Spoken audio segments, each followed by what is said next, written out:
Bismillahirrahmanirrahim. Assalamualaikum warahmatullahi wabarakatuh. InsyaAllah kita mulakan dengan bacaan 10 ayat terakhir daripada surah Al-Kahf. Mudah-mudahan kita menghafalnya insyaAllah. Bermula daripada ayat yang ke-100. A'udzu billahi minasy syaithanir rajim. Bismillahirrahmanirrahim. Wa 'aradna jahannama yawma idzin lil kafirin 'arda. الذين كانت أعينهم في غطاء عن ذكري وكانوا لا يستطيعون سمعا أفحسب الذين كفروا أن يتخذوا عبادي من دوني أولياء إنا أعتدنا جهنم للكافرين نزلا قل هل ننبئكم بالأخسرين أعمالا الذين ضل سعيهم في الحياة الدنيا وهم يحسبون أنهم يحسنون صنعا أولئك الذين كفروا بآيات ربهم ولقائه فحبطت أعمالهم فلا نقيم لهم يوم القيامة وزنا ذلك جزاؤهم جهنم بما كفروا واتخذوا آياتي ورسلي هزوا إن الذين آمنوا وعملوا الصالحات كانت لهم جنات الفردوس نزلا خالدين فيها لا يبغون عنها حولا قل لو كان البحر مدادا لكلمات ربي لنفد البحر قبل أن تنفد كلمات ربي ولو جئنا بمثله مددا قل إنما أنا بشر مثلكم يوحى إلي أنما إلهكم إله واحد فمن كان يرجو لقاء ربه فليعمل عملا صالحا ولا يشرك بعبادة ربه أحدا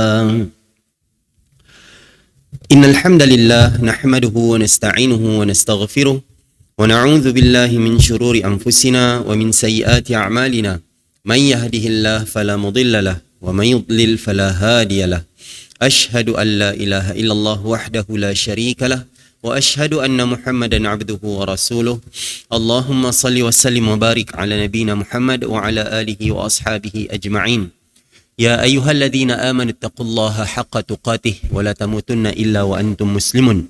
Wahai orang-orang yang beriman, bertakwalah kepada Allah dengan sebenar-benar takwa dan janganlah mati melainkan dalam keadaan beragama Islam. Rabbi syrah li sadri wa yassir li amri wahlul 'uqdatam min lisani yafqahu qawli. Allahumma sabbitna 'indal mauti bila ilaha illallah. Allahumma ansur ikhwanana al-muslimina wal mujahidina wal mustada'afina fi Filastin. Amma ba'd. Kaum muslimin yang saya muliakan, Tuan Haji Makno, Imam Masjid dan seterusnya, Bilal-Bilal, AJK dan muslimin yang dirahmati Allah sekalian. InsyaAllah kita menyambung perbincangan kita pada malam ni pada buku Asam Garam Rumah Tangga Nabi Muhammad sallallahu alaihi wasallam. InsyaAllah kita akan masuk kepada topik yang ke-75 berkenaan dengan bagaimana Aisyah menerima tetamunya sendiri. Taib tuan-tuan, antara satu benda yang bagus untuk kita ingatkan sikit, iaitu berkenaan dengan isu Palestin yang makin lama makin tenang sikit orang bincangkan. Kan makin lama kan, biasalah apabila dulu masa mula-mula terjadinya 7 Oktober tu, Maka pada waktu tu kita bersemangat bercerita tentang Palestin.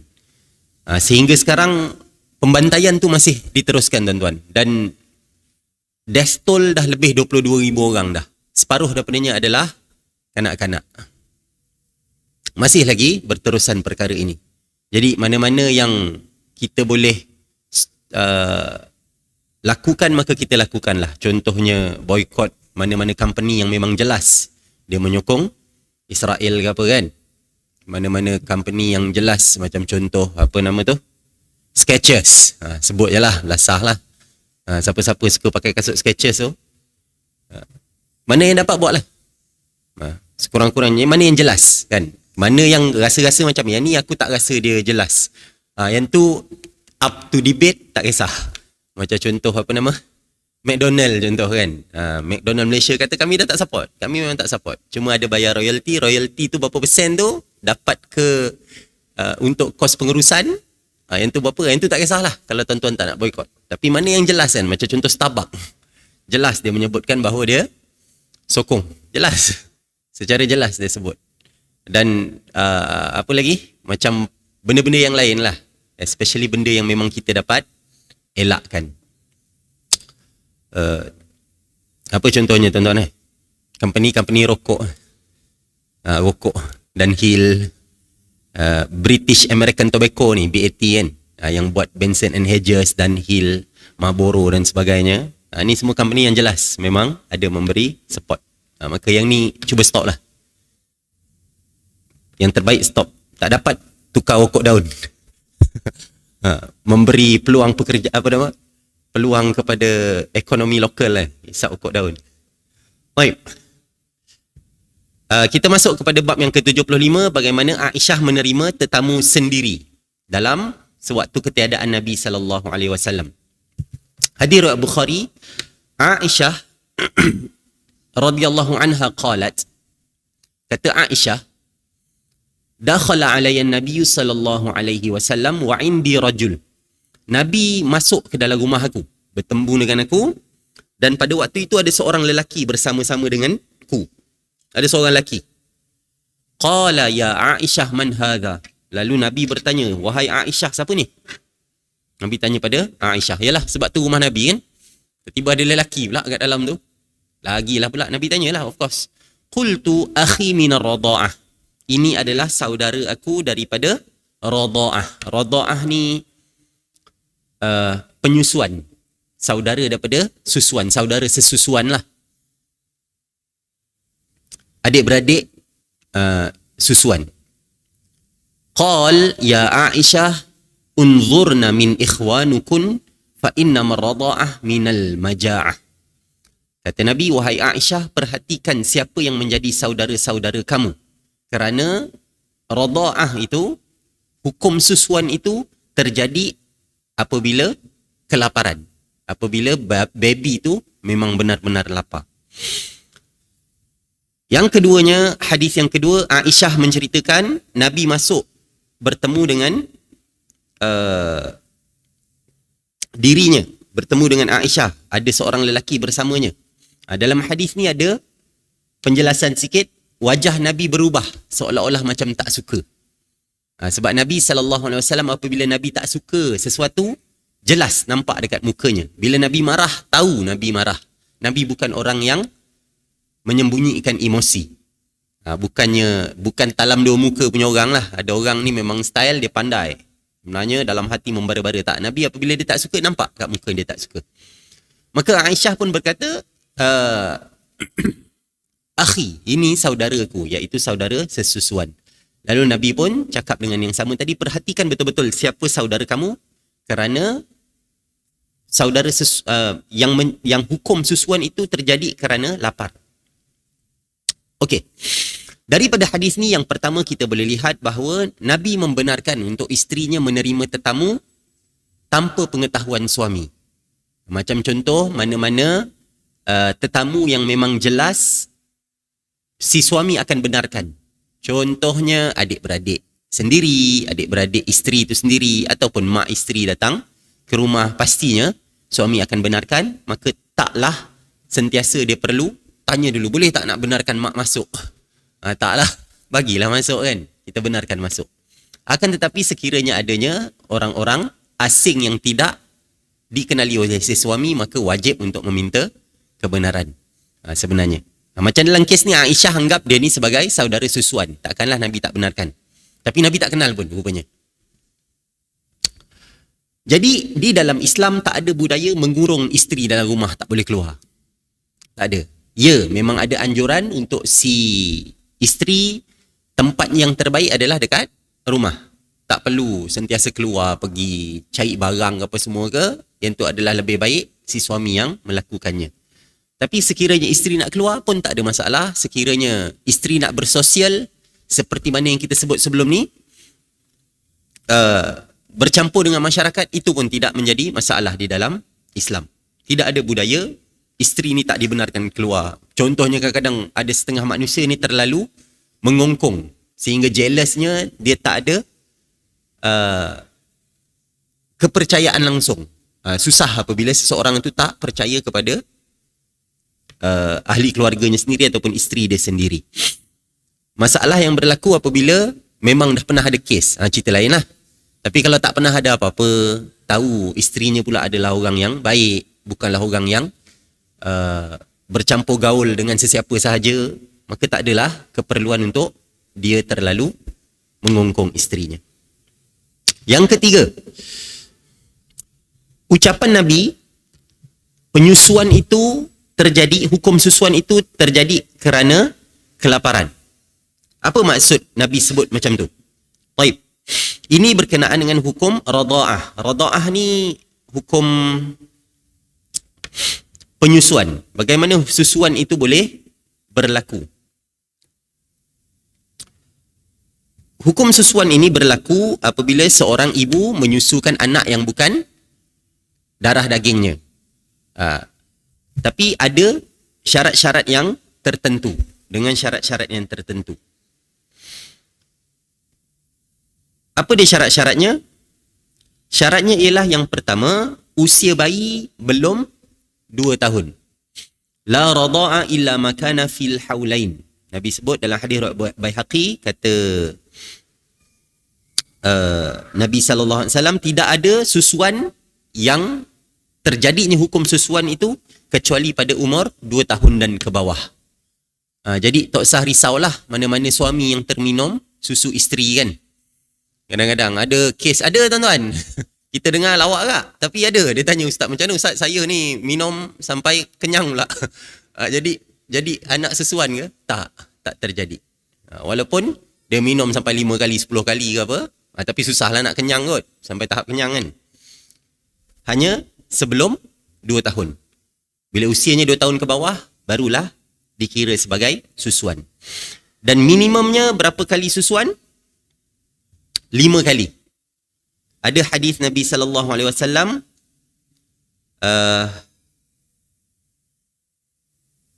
mana sekejap tuan-tuan.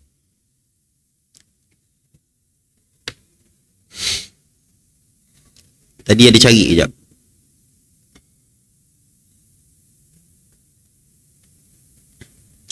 Adalah memang ada hadis Nabi SAW yang menyebutkan tentang 5 kali susuan itu. Barulah dikira sebagai saudara, anak susuan ataupun saudara susuan. Okey, baik, Aniha. Ada hadis daripada Aisyah radhiyallahu anha, kana fi ma unzila minal Quran 10 radha'at ma'lumat yuharrimna thumma nusikhna bi 5 ma'lumatin fatuwfiya Rasulullah sallallahu alaihi wasallam wa hunna fi ma yaqra minal Quran. Kata Aisyah, lah hadis riwayat Muslim, ayat Al-Quran diturunkan menyebut tentang 10 kali susuan. Pertama sekali untuk diterima sebagai saudara susuan. Kemudian dimansuhkan dengan 5 kali susuan, kata Aisyah. Maka hadis inilah yang diambil, dikira sebagai 5 kali susuan. Ketika Rasulullah wafat, ayat yang dimansuhkan ini masih dibaca sebagai Al-Quran. Tapi sekarang dah tak adalah ayat tu. Mana-mana ayat yang dimansuhkan, maka para sahabat semua dah kebanyakannya dah dibuang, dah tak ada dah, dimansuhkan. Sebahagian ulama kata ayat Al-Quran yang sekarang ni memang dah tak ada dah, dimansuhkan. Pada awalnya memang ayat Al-Quran ada pemansuhan, ada hukum yang asalnya datang, lepas tu dimansuhkan ayat tersebut.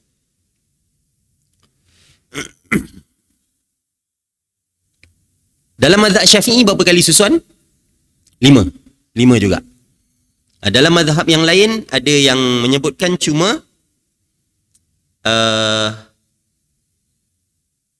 sedikit, sekali ataupun 2 kali. Ada yang berpendapat sampai tahap begitu. Ada. Macam contoh mazhab Hanifah dan juga Imam Malik.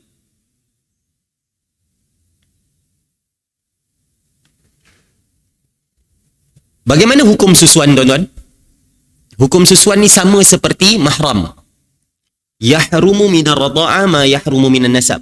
Diharamkan daripada susuan apa yang diharamkan daripada keturunan biasa, nasab. Maka apabila satu tu jadi anak susuan, maka dia haram dikahwini, dia tak boleh kahwin dengan adik-beradik, apa nama tu? Adik-beradik inilah adik-beradik dia lah, adik-beradik susuan dia.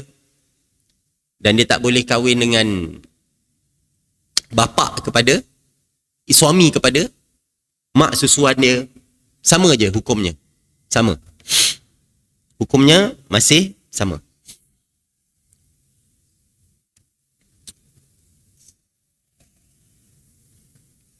Jadi, bila Nabi sebut tadi tentang perhatikan betul-betul siapa saudara-saudara kamu kerana susuan itu adalah terjadi kerana lapar. Mungkin Nabi SAW menyebut perkara tersebut kerana ada kanak-kanak yang lebih berusia dah mula memakan dengan makanan lain dan untuk mengenyangkan mereka, dan susuan pada usia itu hanyalah menjadi tambahan. Pada usia 2 tahun ke atas kan biasa budak dah makan makanan lain lah, dah pandai, dah boleh kunyah dan sebagainya. Maka susu tu hanyalah makanan tambahan. Jadi boleh jadi lelaki yang didakwa Aisyah sebagai saudara susuannya itu disusukan pada usia lebih 2 tahun. Ada sebahagian yang berpendapat sedemikian. Jadi mungkin Nabi tak berapa suka bila lelaki tu ada di situ, sebab Nabi nak cakap yang ni bukanlah betul-betul saudara susuan kau. Kau kena cek betul-betul. Betul ke dia ni menyusu pada waktu yang betul, iaitu pada sebelum 2 tahun dan disusukan sehingga kenyang. Okey, yang tu berkenaan dengan susuan. Satu perkara yang kita boleh sebutkan juga, tuan-tuan, adalah berkenaan dengan adab menerima tetamu. Sebab bagaimana Aisyah radhiyallahu anha menerima tetamu, dan kemudian Nabi SAW pun melayan tetamu, walaupun Nabi mungkin tak suka apa semua, tapi Nabi tak menyebutkan dengan kasar dan sebagainya.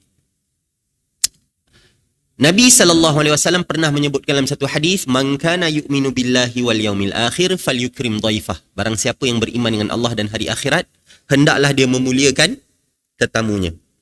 Maka antara tanda seseorang itu betul-betul beriman dengan Allah dan beriman dengan hari akhirat adalah dia memuliakan tetamu. Ada adab-adab tetamu. Kalau kita nak mengundang orang menjadi tetamu, maka kena fikirkan tentang adab-adab ini.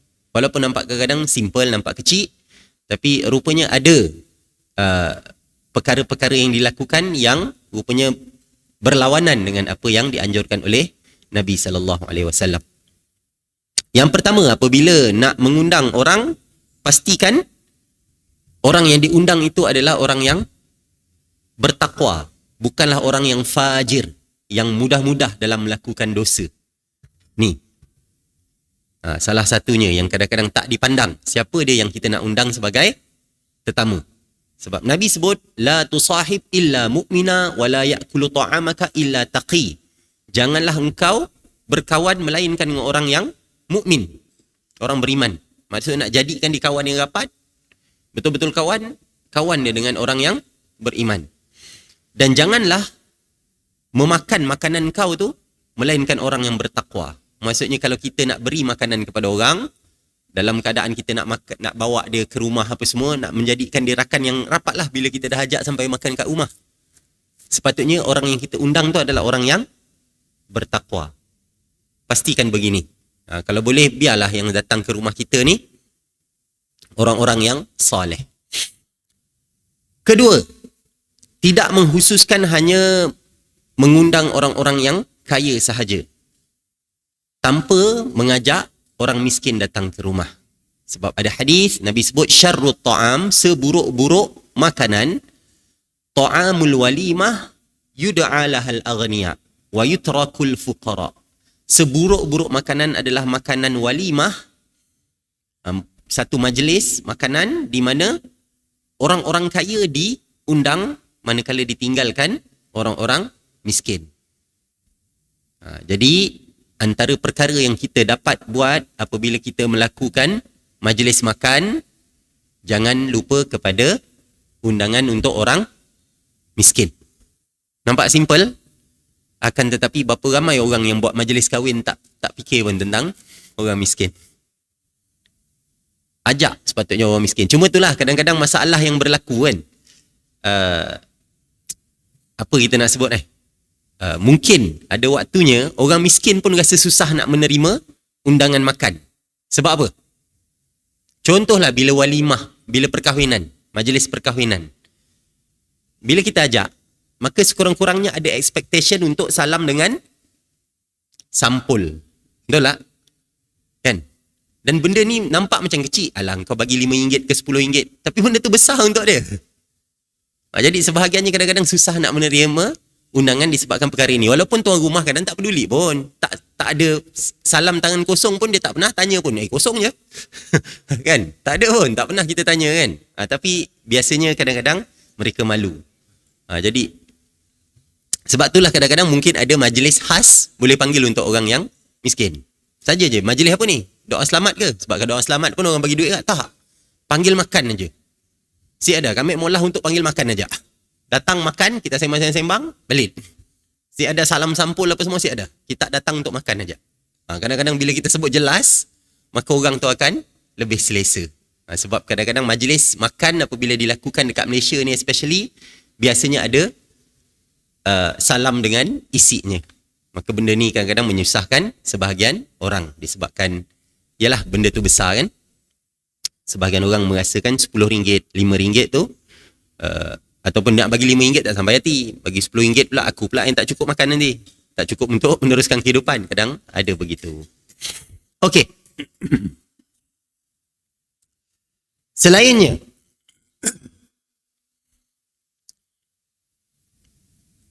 disunatkan untuk mengucapkan selamat datang. Contohnya Nabi SAW menyebutkan kepada utusan Abi Qais, marhaban bil wafdil ladina ja'u ghaira khazaya wala nadama. Selamat datang kepada para utusan yang datang tanpa rasa hina dan juga tidak akan menyesal. Nabi memberi ucapan selamat datang yang menggembirakan hati orang yang melawat. Yang kelima, memuliakan tetamu dan menyediakan hidangan untuk tamu memakan dengan semampunya, dengan sebaiknya. Orang yang terbaik dalam memberi makanan ni siapa contoh yang terbaik? Nabi Ibrahim. Nabi Ibrahim apabila adanya tetamu datang, sebenarnya malaikat-malaikat lah yang datang. Pada waktu tu Nabi Ibrahim tak tahu. Faragha ila ahlihi faja'a bi ijlin samin. Faqarrabahu ilaihim qala ala ta'kulun. Nabi Ibrahim datang kepada keluarganya dengan membawa daging anak lembu yang gemuk. Kemudian dia mendekatkan makanan tersebut kepada tetamu-tetamunya. Tuan-tuan bayang anak lembu disajikan kepada malaikat-malaikat yang datang ni. Tetamu-tetamu Nabi Ibrahim yang datang. Kemudian bila didekatkan, Nabi Ibrahim bertanya, ala ta'kulun, kenapa tak makan?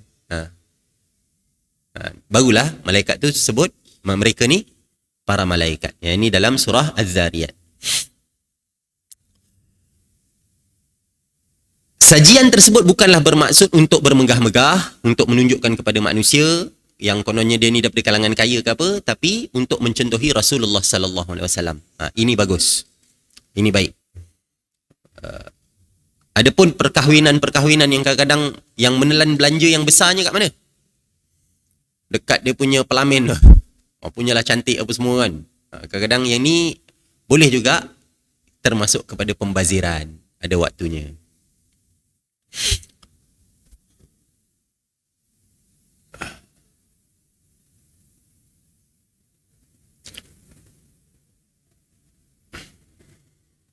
Okey. Tetamu pula, apa adabnya? Kita sebut sikit. Untuk tetamu pula, bagi orang yang diundang, wajib dia menerima undangan tersebut. Melainkan kalau ada uzur. Macam contoh ada sesuatu lah.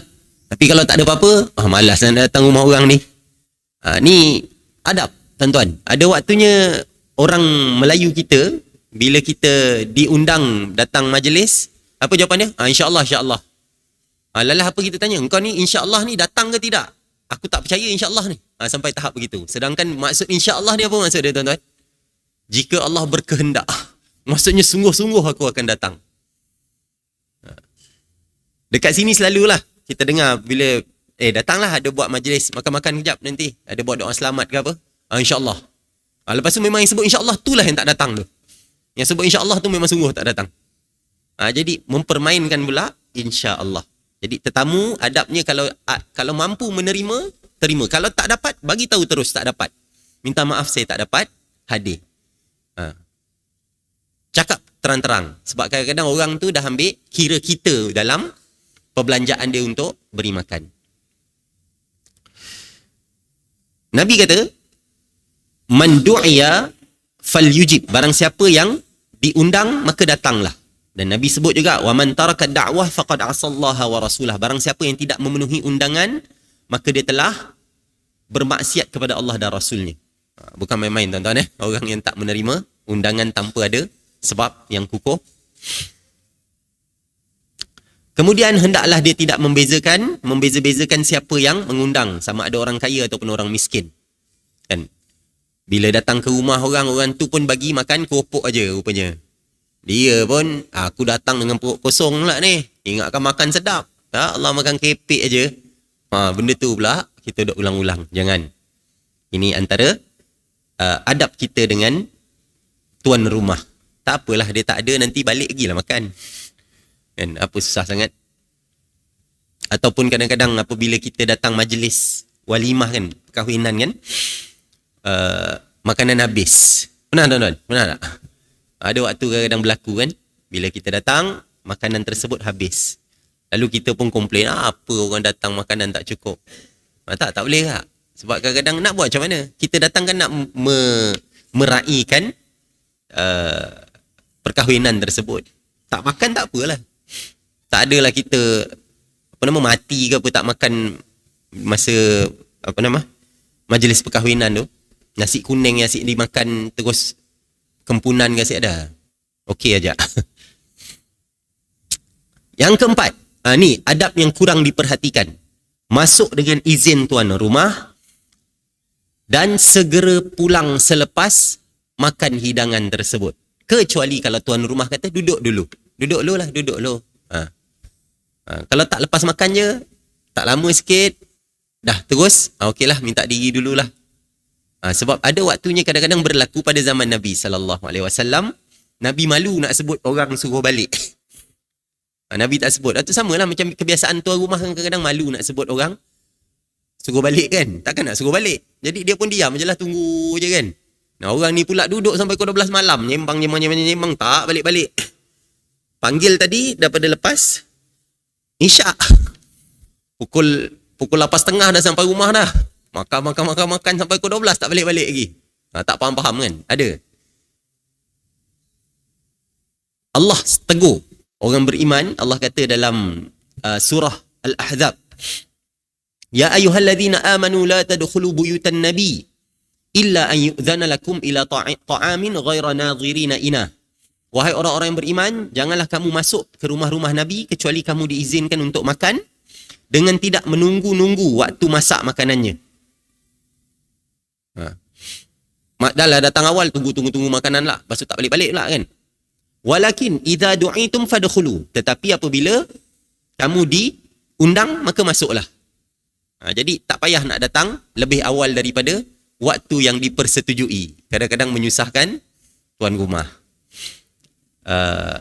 Fa idza ta'imtum fantashiru. Apabila kamu dah makan, dah selesai makan, maka keluarkanlah. Wala musta'nisina li hadis. Dan janganlah kamu memanjangkan perbualan. Inna zalikum kana yu'zin nabi fayastahyi minkum wallahu la yastahyi minal haq. Sesungguhnya apabila kamu memanjang-manjangkan perbualan lepas makan itu menyakiti Nabi. Dan Nabi malu nak bagi tahu, sedangkan Allah tidak malu daripada kebenaran. Jadi ini antara perkara yang berlaku pada Nabi. Nabi lagi lah. Nabi selalu panggil orang untuk beri makan, sebab banyak orang beri makanan kepada Nabi sallallahu alaihi wasallam, maka Nabi akan panggil para sahabat untuk beri makanan. Tiba-tiba lepas makan tak balik-balik. Dan Nabi malu nak sebut tentang perkara itu. Jadi adab kita tak payah panjangkan sangat. Duduk sikit, mungkin lepas makan tu 10-15 minit. Dah lah. Terima kasih. Minta diri. Kalau tuan rumah tak tahan kan, tak kata duduklah dulu. Awalnya balik. Barulah kita duduk balik. Kalau tak, maknanya memang tuan rumah pun nak suruh kita balik lepas makan. Dia pun mungkin ada urusan lain ke apa. Cuma dia tak cakap.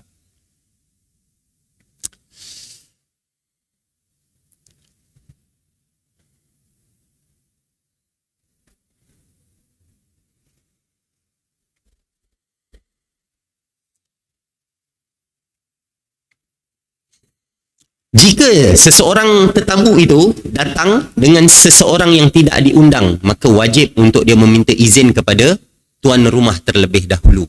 Contohnya kita datang majlis kahwin, ataupun kita bawa seseorang yang lain datang ke rumah kawan ke saudara mara yang taklah disebut diundang oleh tuan rumah, maka kena cakap dulu, boleh ke nak bawa sekali? Lagi pula kalau kita sekarang ni ada telefon awal-awal bagi tahu, boleh tak nak bawa ni sekali? Boleh tak nak bawa ini sekali? Tak ada masalah. Sebab kadang-kadang makanan tersebut disediakan cukup. Benda ni pernah dilakukan oleh Nabi SAW. Ada seorang lelaki di kalangan Ansar dipanggil Abu Shu'aib. Dan dia ni ada anak dia tukang butcher. Apa nama? Tukang daging kita panggil. Orang yang potong-potong daging apa semua tu lah. Kerja dia berjual daging apa semua tu. Lalu dia berkata,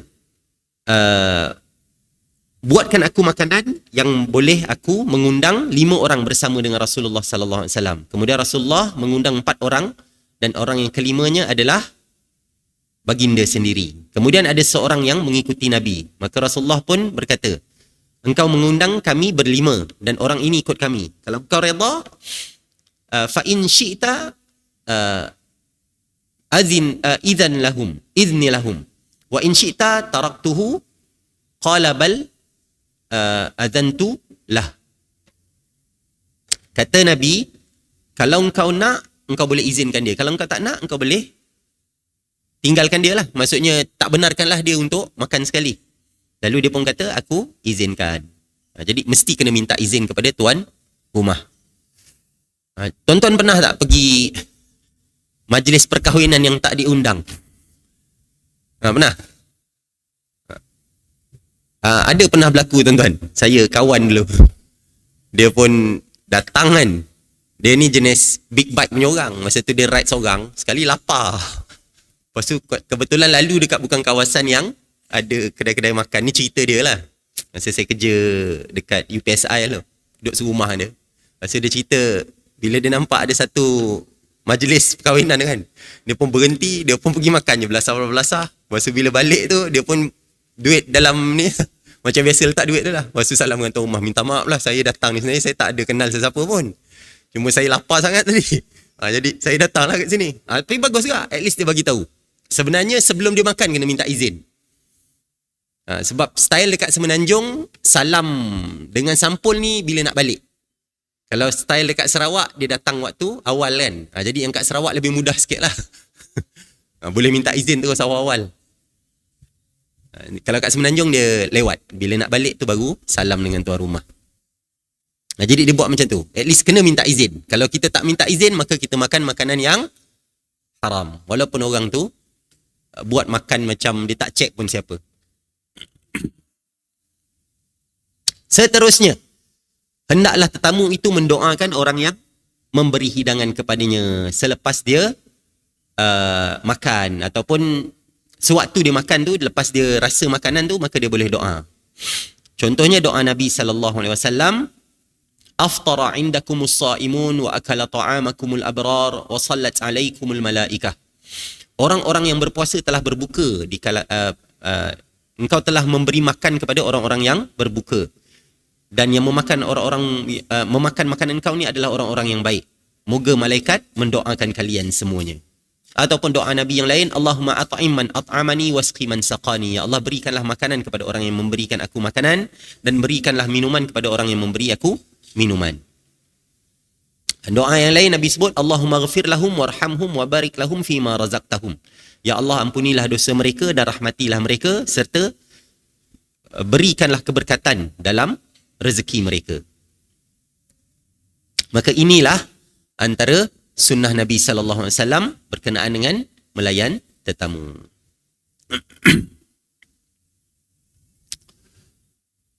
Baik, yang seterusnya, bab yang ke-76, Aisyah melayan tetamu Yahudi. Kita boleh lihat bahawa rupanya Aisyah, yang datang ke rumah Aisyah menjadi tetamu bukanlah hanya orang-orang yang apa kita sebut, saudara mara ke apa. Maka orang Yahudi pun ada juga. Dan orang Yahudi ni bercerita tentang perkara yang berat. Apa dia? An Aisyah radhiyallahu anha anna Yahudiyah dakhalat 'alaiha fa dzakarat 'adzab al-qabr. Faqalat laha a'adzakillah min 'adzabil qabr. Aisyah menceritakan satu hari seorang wanita Yahudi masuk bertemu dengan Aisyah, jadi tetamu dia. Dan kemudian perempuan ni menceritakan tentang siksa kubur. Kemudian dia berkata kepada Aisyah, moga Allah melindungi kamu daripada siksa kubur. Fasa'alat Aisyatu Rasulullah sallallahu alaihi wasallam an 'adzabil qabr. Faqala na'am 'adzabul qabr. Aisyah kemudian bertanya kepada Rasulullah sallallahu alaihi wasallam tentang siksa kubur. Maka Nabi berjawab, ya, ada. Azab kubur itu ada. Aisyah kemudian melanjutkan lagi, fama ra'aitu Rasulullah sallallahu alaihi wasallam ba'du shalla salatan illa ta'awwadha min 'adzabil qabr. Aisyah melanjutkan, sejak daripada hari itu aku tidak pernah melihat Rasulullah selepas solat melainkan baginda pasti akan memohon perlindungan daripada siksa kubur. Dan memang ada doa Nabi SAW berkenaan dengan azab kubur ini. Nabi menyebut tentang Allahumma inni a'udzubika min azabi jahannam wa min azabil qabr wa min fitnatil mahya wal mamat wa min syarri fitnatil masihid dajjal. Ya Allah, aku berlindung denganmu daripada azab neraka, azab jahannam, daripada azab kubur, daripada ujian kehidupan dan kematian, dan juga daripada fitnah Dajjal. Ini 4 perkara yang Nabi ajarkan kepada kita untuk minta perlindungan sebelum memberi salam. Doa untuk kita baca selepas tahiyat fil alamin innaka hamidum majid. Kemudian baca doa ni sebelum memberi salam. Dan itu adalah waktu yang mustajab untuk doa. Doalah apa-apa yang kita nakkan sebelum memberi salam. Okay, kita azan jap.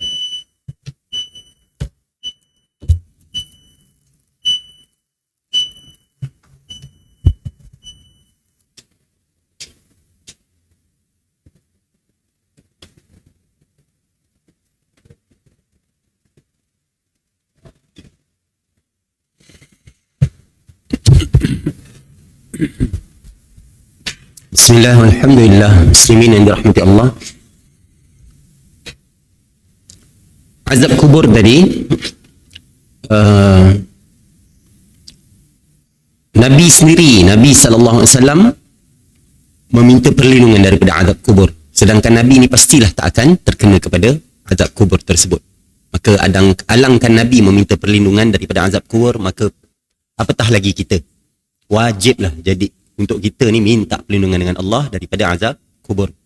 Jadi 4 benda tadi apa dia? Azab Jahannam, azab kubur, fitnah kehidupan dan kematian, dan fitnah Dajjal. 4 perkara ni yang Nabi tak tinggalkan doa sebelum memberi salam. Dan ada lagi lah doa-doa lain yang Nabi baca sebelum memberi salam. Contohnya, Allahumma ghafir li ma qaddamtu wa ma akhartu wa ma asrartu wa ma a'lantu wa ma asraftu wa ma anta a'lam bihi minni. Antal muqaddim wa antal muakhir la ilaha illa ant. Itu antara doa-doa yang lain lah. Tapi tak apa, fokus kita pada ni tentang azab kubur.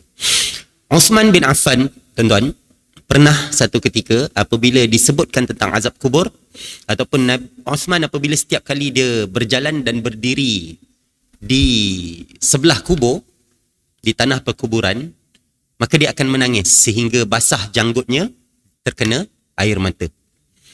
Maka ditanyakan kepada Uthman, engkau tak menangis apabila disebutkan tentang syurga dan neraka, tetapi kenapa engkau menangis tentang perkara ini, iaitu tentang kubur? Kenapa bila pasal kubur je engkau nangis?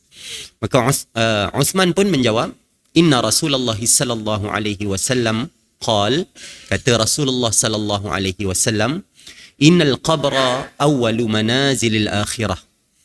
Sesungguhnya kubur ini adalah persinggahan yang pertama di dunia akhirat. Fa inna jaminhu fama ba'dahu aisaru minhu. Sekiranya seorang itu selamat daripadanya, maka setelah itu akan lebih mudah daripadanya. Bila selamat daripada azab kubur, maka yang datang selepasnya akan jadi lebih mudah. Wa in lam yanju minhu fama ba'dahu ashaddu minhu. Dan kalau orang tu tak selamat daripada kubur, daripada yang pertama ni, maka yang datang selepasnya akan menjadi lebih dahsyat, lebih berat, lebih susah.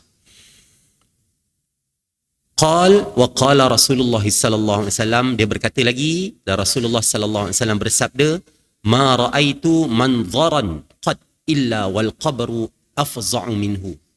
Kata Rasulullah, tak pernah aku melihat satu pemandangan yang mengerikan kecuali kubur, seksa kubur ini lebih mengerikan daripadanya.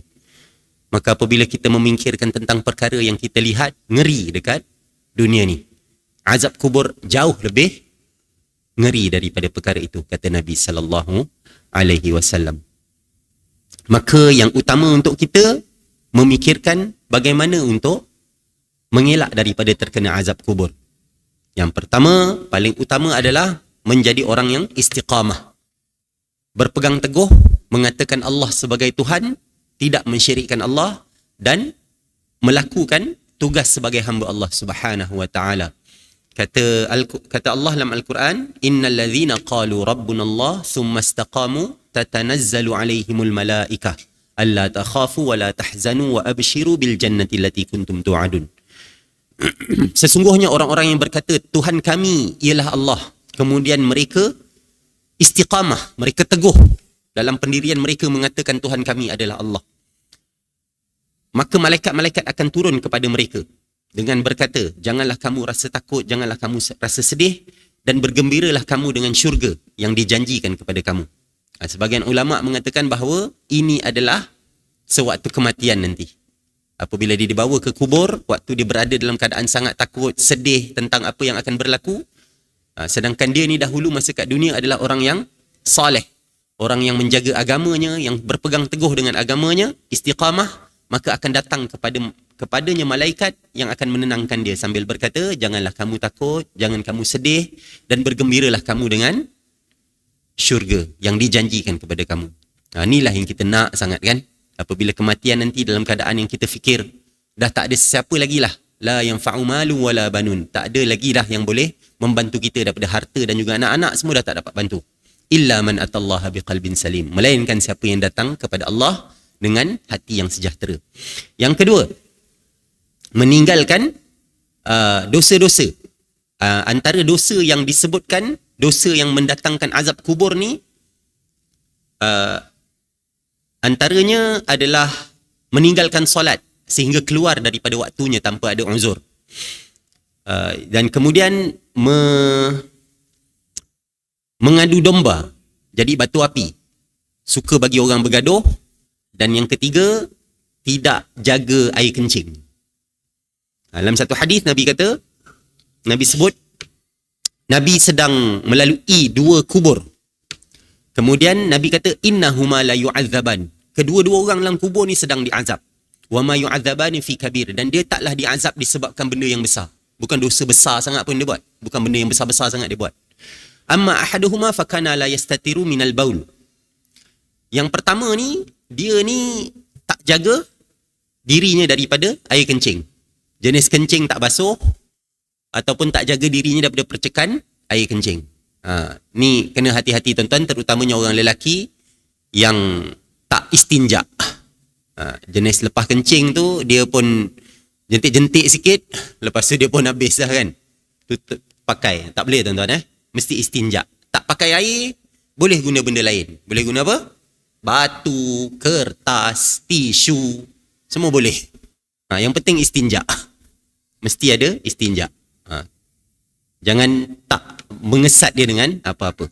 Ni nampak kecil tetapi boleh mendatangkan azab kubur. Wa amal akhar fakana yamshi bin namimah. Manakala seorang lagi, dia ni suka mengadu domba, suka jalan-jalan dan mengadu domba, suka menjadikan orang berbalah, jadi batu api. Jadi tinggalkanlah dosa-dosa yang disebutkan oleh Nabi sallallahu alaihi wasallam supaya kita selamat daripada azab kubur ni insya-Allah. Jadi kita berhenti dulu setakat ini.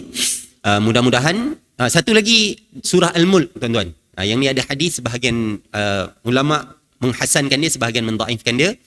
Tapi ada Nabi sebut ada satu surah yang memberi syafaat bagi siapa yang membacanya, iaitu surah yang mengandungi 30 ayat bermula dengan tabarakalladzi biyadihil mulk. Surah Al-Mulk boleh diamalkan untuk mengelakkan daripada terkena azab kubur. Jadi kita berhenti dulu setakat ni. Mudah-mudahan Allah memberi kita petunjuk, Allah menjadikan kita ni orang yang dekat dengan Allah Subhanahu wa taala dan menjauhkan diri kita daripada azab neraka Jahannam dan juga azab kubur insya-Allah. Aqulu qali hadza wa astaghfirullahal azim li wa lakum. Assalamualaikum warahmatullahi wabarakatuh. Subhanallah bihamdihi, subhanakallahumma bihamdika, asyhadu an la ilaha illa anta, astaghfiruka wa atubu ilaik.